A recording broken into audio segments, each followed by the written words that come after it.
Hello, hello, hello. This is Peter. This is Get a Better Broadcast Podcast and Voice Over Voice. Those short daily kind of articulation and presentation tips from, 30 years. I know, I don't sound old enough, in front of and behind the microphone. Thanks for the loan of your ears today. And this is what we're talking about. We're looking at different ways that you can sort out a voice problem that you might have. And we've looked at various ones over the course of the last couple of days, and we've got a few more to go. Today, talking about the bunged up voice. Yeah, maybe a nasal voice is what someone may have referred to you as having. Or maybe you've heard this in somebody else. The symptom, a permanent cold-like sound, which is caused by not enough sounded air getting through to the nasal cavity, where the resonance of the sound is changed. We've spoken about that in some detail before, haven't we? About how the different sound, overall sound is created. We've likened it to an orchestra.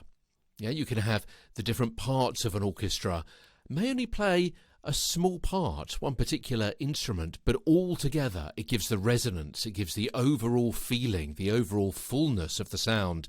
Take away a little bit here, take away the percussion, take away a couple of the violins, yeah, take away one of the trumpets or whatever it happens to be, and then gradually you lose that overall richness of experience. And that's what we're talking about when you don't have enough sounded air getting through to the nasal cavity. Or indeed it could be, although not in this case, sounded air being stopped somewhere else.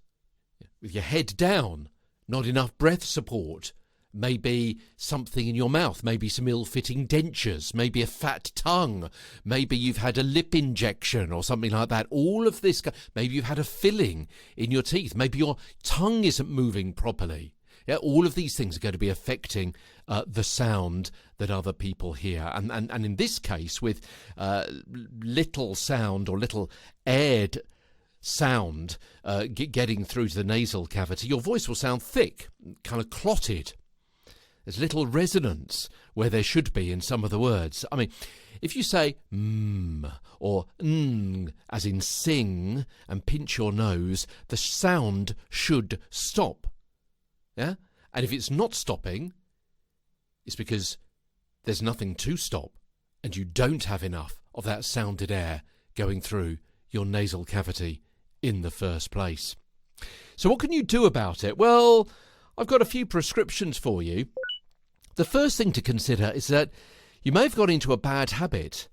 I mean, there is a current trend for this kind of speaking. So maybe you've heard someone else do a kind of sound like this, and you've got into the habit of trying to emulate them, or because of tension in your mouth and in your throat. So the cause is either a raised back of tongue blocking airflow to the nose. You do a kind of Mr. Bean voice and you'll feel what I mean.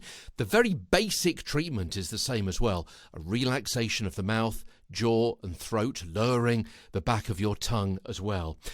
And consider too why perhaps air is having trouble leaving through your nose. So perhaps you've got a cold or an allergy that's causing it to be blocked. Maybe they've become swollen because of cigarette smoke, dairy food, dust or dry air. You can affect change with some of these issues, although antihistamines can also dry up your mucus as well, and that's not a good thing. Oh, and blowing your nose to clear the passages may inflame the membranes even more, so you may have a problem there. Listen back to episode 63 and 870 for more on allergies and the voice. Also consider always helpful stress-busting techniques and looking at the potential cause of stress, either maybe personal problems at home that are causing anxiety at work, or professional issues, upset with a colleague, uncomfortable being on air in the first place, uncomfortable because you haven't had enough training perhaps.